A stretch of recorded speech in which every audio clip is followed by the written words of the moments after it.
Today, we're making kombucha. Now, to make the brew for the kombucha is a pretty easy process. It only requires 3 ingredients. Fresh filtered water, which I have here on this stove now, waiting for it to boil. Second ingredient, black tea. Get some good black tea, organic if you can get it. And lastly, we need organic cane sugar. Water is boiling, time to turn it off and put in the tea bags. I'm gonna use 16 tea bags. Tea is brewed and I've removed all the tea bags. Now, while it's still hot, we add the sugar. For a batch this size, I'm gonna go with about 1/4 cup. Let's talk about SCOBYs. SCOBY stands for Symbiotic Culture of Bacteria and Yeast. This is what it looks like. Inside of my picture, I've got what we call starter tea. So I bottled this batch about a week ago, and then I let it sit and get really strong. It's concentrated, and that's just a good way to sort of jumpstart the next batch. Tea has cooled, time to add it back to our container.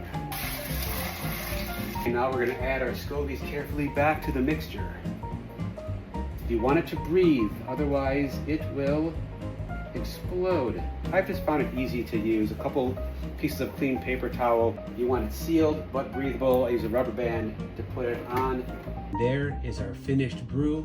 We're gonna let it sit in that container, give it about a week or so, taste a little here and there just to see where it's at, and we'll go from there. The brew is done. Here is our new brew. It's gonna take about a week. Here is our old brew, which will be ready in about a day or two, and then we can start bottling it. Next step for bottling, you want to get bottles like these. Finish the beer, use the bottle. They're perfect, good size. It's got the seal top. It's done fermenting. You can tell by tasting it. It'll no longer really taste like the tea and sugar. It'll have a little bit of that tangy tartness to it, but if you let it brew too long, it'll turn straight to vinegar. Keep tasting it.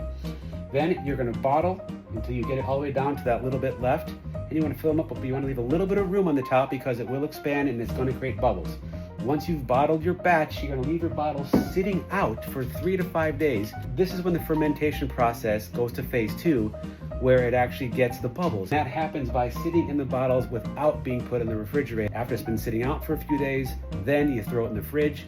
Once it's in the fridge, it stops its fermentation, and at that point, you've got completed, cold, fermented, delicious kombucha tea. And voila, fresh brewed kombucha. Made with love, made at home, and a hell of a lot cheaper than buying at Whole Foods. Cheers, and to your health.